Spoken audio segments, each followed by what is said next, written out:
ETF index mutual funds నేర్చుకుని stock మార్కెట్లో రాణించాలనుకుంటున్నారా? వెంటనే ఈ నెంబర్కి కాల్ చేయండి.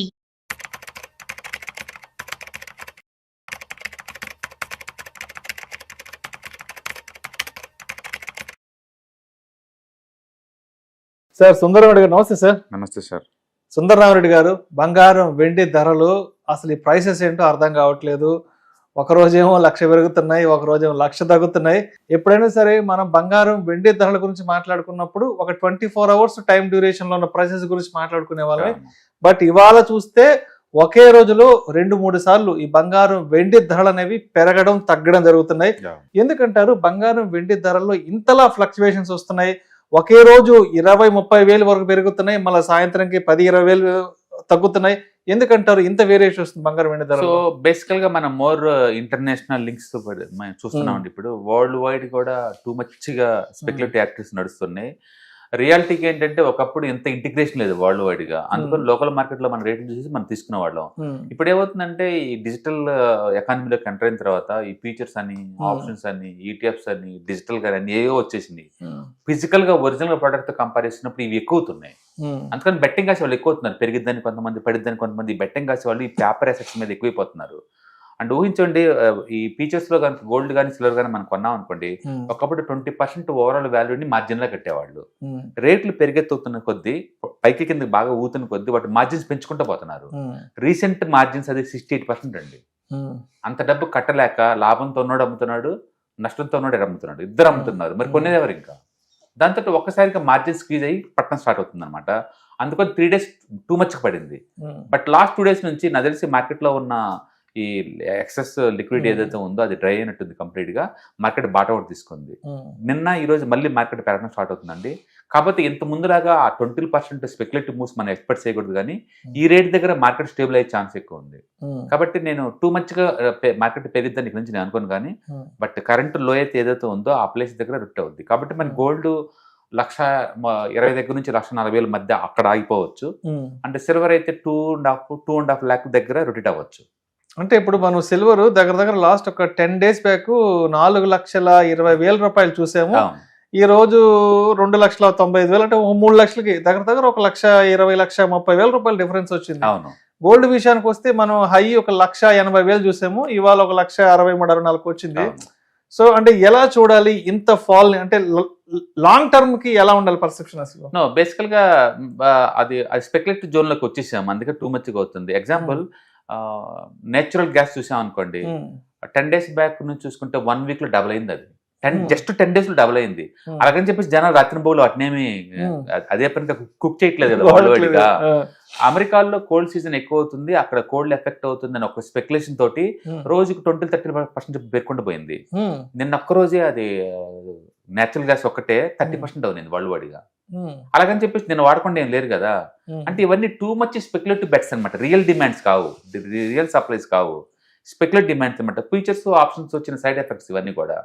అందుకని ఈ వాలటిలిటీ అంతా స్టేబుల్ అవుతుందంటే ఇక నుంచి డైలీ 2% పెరగటం తగ్గటం అనేది నార్మల్ అయిపోద్ది. ఒకప్పుడు సంవత్సరం మొత్తం మీద 6-10% నార్మల్. ఇప్పుడు కొత్త ఎకానమీలో ఏంటంటే డైలీ 2% ప్లస్ ఆర్ మైనస్ అవడం క్వైట్ నార్మల్ అయిపోద్ది. అంతగా వాలటిలిటీ జోన్లోకి వచ్చేస్తుంది అన్ని మెటల్స్ కూడా. అందుకని ముందు రోజుల్లో ఈ మెటల్స్ అన్ని స్మూత్ గా మూవ్ అవుతాయి అంటే మూవ్ అండి, టూ మచ్ గా స్పెక్యులేటివ్ గా అటు ఊతా ఉంటుంది. అంతెందుకు బడ్జెట్ రోజు మార్కెట్ 800 పాయింట్లు డ్రాప్ అయింది. సూపర్ బడ్జెట్ అయినా సరే మార్కెట్ కొలాప్స్ చేసింది. నిన్న ట్రంప్ ఒక డైలాగ్ కొట్టంగానే మళ్ళీ ధన్మని 1000 పాయింట్లు పెరుగుతుంది. అంటే మనం ఉన్న వాలటిలిటీ ఎలాంటి కండిషన్ లో చూడండి. అంటే గత 1 week లోనే ఇండియాలో ఏం జరిగిందంటే సిల్వర్ 30% పడింది సింగిల్ డే, గోల్డ్ 10% పడింది. ఆ మరుసటి రోజు గోల్డ్ 10% పడింది, సిల్వర్ 15% పడింది. ఆ మరుసటి రోజు క్రూడ్ ఆయిల్, నేచురల్ గ్యాస్ 30% పడింది. ఆ మరుసటి రోజు ఈక్విటీ 800 పాయింట్లు పడింది. ఆ మరుసటి రోజు మళ్ళీ ఈక్విటీ మార్కెట్ పైకి ఆల్మోస్ట్ 800 పాయింట్స్ పెరిగింది. అంటే మనం చూసుకుంటూ పోతుంటే ప్రతి అసెట్ లో కూడా, ఈవెన్ కన్జర్వేటివ్ ఉండే కరెన్సీలో కూడా ఇండియన్ రూపీ 2% పెరిగిందండి జస్ట్ 24 hours లోనే. అంటే ఇంత ముందులాగా స్మూత్ ఎకానమీ మనం లేము. టూ మచ్ ఎమోషనల్ గా ఇన్వాల్వ్ అవుతున్నారు. డిజిటల్ గా కనెక్టివిటీ ఎక్కువ కొద్దీ వాలటిలిటీ జాయిన్ అయ్యింది. ఇంకా అందుకని మన బిహేవియర్ మారిపోతుంది ఆటోమేటిక్ గా. అలా పెరుగుతున్నప్పుడు ఎవరికైనా టెంప్ట్ అవుతాం, కొంటే కొంచెం బెనిఫిట్ పొందుతాం కదా అని. బట్ ట్రాప్ అయ్యేది ఎక్కువ ఉంటుంది ఇక్కడ. రీసెంట్ గా ఈ గోల్డ్ సిల్వర్ క్రాష్ అయినప్పటికి ఎంతమంది ట్రాప్ అయి ఉంటారు ఊహించుకోండి. అందరు క్రెడిట్ కార్డులు వాడి మరీ గోల్డ్ కొంటున్నారు. అంటే ఉన్న గోల్డ్ తనఖా పెట్టి వచ్చిన డబ్బులతో మళ్ళీ గోల్డ్ కొంటున్నారు, మ్యూచువల్ ఫండ్స్ లో డబ్బులు తీసేసుకున్నారు, ఈక్విటీలో డబ్బులు తీసుకున్నారు, లోన్ తీసుకుని కొన్నారు. అవును, బట్ మనం ట్రాప్ అవుతా ఉంటాం. ఎందుకంటే అది వరల్డ్ వైడ్ గా స్పెక్యులేటివ్ నడుస్తుంది, ఇండియా ఒకటే కాదు వరల్డ్ వైడ్ కూడా. అందుకని మీరు ఎవరైనా గోల్డ్ సిల్వర్ ఈ దగ్గర కొనొచ్చు అంటే కొనొచ్చు, బట్ ఒక 2-3 years పాయింట్ ఆఫ్ లో చూసుకొని కొనడం తప్ప ఈ స్పెక్యులేటివ్ బెట్స్ అయితే ఖచ్చితంగా కట్టమాకండి. ఏదైనా సరే ఈ ఈటీఎఫ్స్, ఈ మ్యూచువల్ ఫండ్స్, ఈ ఫీచర్స్, ఆప్షన్స్ వచ్చిన తర్వాత వాలటిలిటీ టూ మచ్ జరిగింది. అది వరల్డ్ వైడ్ కూడా అన్ని చోట్ల కూడా. అంటే ఈవెన్ బిట్ కాయిన్ కూడా 1 year నుంచి పడగొడుతూనే ఉన్నారు. ఎప్పుడు మన బిట్ కాయిన్ అంత లోలో చూడలేదు ఈ మధ్య కాలంలో, అది పెరగలేదు. ట్రంప్ వచ్చిన కొత్తల్లో లాస్ట్ అసలు టూ మచ్ ఎక్కడికి వెళ్ళిపోయింది.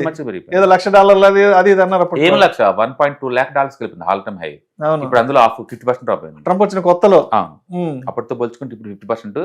ఇప్పుడు కూడా ఆ మనీ ఉంటుందని గ్యారెంటీ లేదు. నేను ఇంకా 30-40% పెడితే పెట్టేస్తున్నాను. ఎందుకంటే ఒకప్పుడు దాన్ని డిజిటల్ గోల్డ్ అన్నారు. గోల్డ్ ఒరిజినల్ పెరుగుతుందా, 10 పెట్టలేదు కదా. అంటే it's not the digital gold, it is the worst asset అనమాట. అది ఇంకా డ్రాప్ అయ్యే ఛాన్స్ ఉంది. రైట్. అదేవిధంగా కాపర్ పరిస్థితి ఏంది రీసెంట్ టైమ్స్ లో? అంటే లాస్ట్ ఈ మధ్య కాలంలో కాపర్ కూడా బాగా లైమ్ లైట్ లోకి వచ్చింది. ఏదో కాపర్ కి సంబంధించిన స్టాక్స్ అవి అంటే కూడా కొంత రీసెర్చ్ బేసికల్ గా ఇండస్ట్రియల్ డిమాండ్ అయితే ఉంది వరల్డ్ వైడ్ గా, పీక్ లెవెల్ లో నడుస్తుంది. ఇండస్ట్రియల్ డిమాండ్ అయితే ఉంది.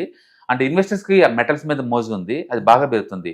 టోటల్ మెటల్ ఇండెక్స్ కనుక మనం చూసుకుంటే ఇండియాలో లాస్ట్ 1 year లో ఆల్మోస్ట్ 35% పెరిగింది. అంటే దాని అర్థం ఏంటంటే మిగతా ట్రెడిషనల్ తో పోల్చుకుంటే మెటల్ ర్యాలీ జరుగుతున్నట్లకే. అది ఐరన్ కావచ్చు, స్టీల్ కావచ్చు, కాపర్ కావచ్చు, జింక్ కావచ్చు, అల్యూమినియం కావచ్చు, గోల్డ్ కావచ్చు, సిల్వర్ కావచ్చు, లేకపోతే పెలాడియం ఏదో ఉంటుంది అది కావచ్చు, లేకపోతే ఈవెన్ ప్లాటినం కావచ్చు, అన్ని ర్యాలీ జరిగినాయి ఎంత ఎక్కువ తక్కువ మొత్తం మీద. మొత్తానికి 2025 one of the good year for the gold, silver and other metals అనమాట. అయితే ఆ ర్యాలీ అది నిజంగా నిలబడిద్దా అంటే అంత స్పెక్యులేటివ్ యాక్టర్స్ ఎప్పుడు రన్ అవ్వండి. సంవత్సరానికి 15-20 పెరిగితే నిలబడతాయేమో కానీ ఈ స్పీడ్కి అయితే అంతే నిలబడదు. ఇక్కడ నుంచి ఆ రిటర్న్స్ ఎక్స్పెక్ట్ చేయొద్దు అంటున్నాను. Right sir, right sir. తర్వాత ఈ సిల్వర్ ఈటీఎఫ్ లో వీటి పరిస్థితి ఎలా ఉంది అసలు ప్రస్తుతానికి? అవి కూడా రోజు వాలటిలిటీ గురవుతుంది. అవి కూడా ప్లస్ ఆర్ మైనస్ అవుతుంది. ఇవాళ రేపట్లో మార్కెట్ ఓపెన్ చేయగానే +5 కానీ -5 కానీ ఏర్పడుతుంది. నాకు తెలిసి 1 or 2 days ఇవి సెటిల్ అవుతాయి. ఇంత ముందులాగా అంత మూవ్ ఉండకపోవచ్చు. సో మొత్తానికి అక్కడ ట్రంప్ శాంతించాడు కాబట్టి కొంత ట్రంప్ అని కాదు, ఈవెన్ వరల్డ్ వైడ్ గా కూడా ఏంటంటే స్పెక్యులేషన్ అనేది కొంచెం తగ్గింది. ఎందుకంటే బాగా ట్రాప్ అయిపోయారు అందరూ, బాగా డ్రాప్ అయింది అంతే. నాకు తెలిసి ఈ వీకెండ్ కల్లా స్టేబుల్ అయ్యే ఛాన్స్ ఎక్కువ ఉంది మెటల్స్ అన్ని కూడా. ఇంత ముందులాగా ఆ 10-15 అయితే ఉండవు. ఉంటే ఏమంటే మళ్ళీ ఇంకో 2 అలానే అవుతాయి. February 14th నుంచి 16th వరకు 3 days లో డైలీ 2 hours చొప్పున ఆన్లైన్లో ETFs, index funds, mutual fund webinar జరుగుతుంది. సో మీరు ఎవరైనా మార్కెట్కి కొత్తగా ఇన్వెస్ట్మెంట్ చేద్దాం అనుకున్నా, ఆల్రెడీ పోర్ట్ఫోలియో బాగా బ్రీడ్ అవుతూ సేఫ్టీగా, సెక్యూర్గా లాంగ్ టర్మ్లో మనీ మేక్ చేద్దామన్నా కూడా ఈ ప్రోగ్రామ్ మీకు బాగా యూజ్ అవుతుందండి. దీంట్లో ఈటీఎఫ్స్ అంటే ఏంటి, ఇండెక్స్ ఫండ్స్ అంటే ఏంటి, మ్యూచువల్ ఫండ్స్ అంటే ఏంటి, వీటిని ఎలా ట్రాక్ చేసుకోవచ్చు, బెస్ట్ వాటిని ఎలా పిక్ చేసుకోవచ్చు లాంటి టెక్నిక్స్ నేర్పుతారు. టోటల్ ప్రోగ్రామ్ వచ్చి 6 hours ఉంటుంది. డైలీ 2 hours చొప్పున 3 days ప్రోగ్రామ్ అనమాట ఇది. సో February 14th నుంచి 16th వరకు ఉంటుంది. ఇంట్రెస్ట్ ఉన్న పార్టిసిపెంట్స్ కింద స్క్రోల్ అవుతున్న నెంబర్పై కాల్ చేయడం ద్వారా మా టీం వాళ్ళు హెల్ప్ చేస్తుంటారు మీకు ఎన్రోల్మెంట్కి. Thank you.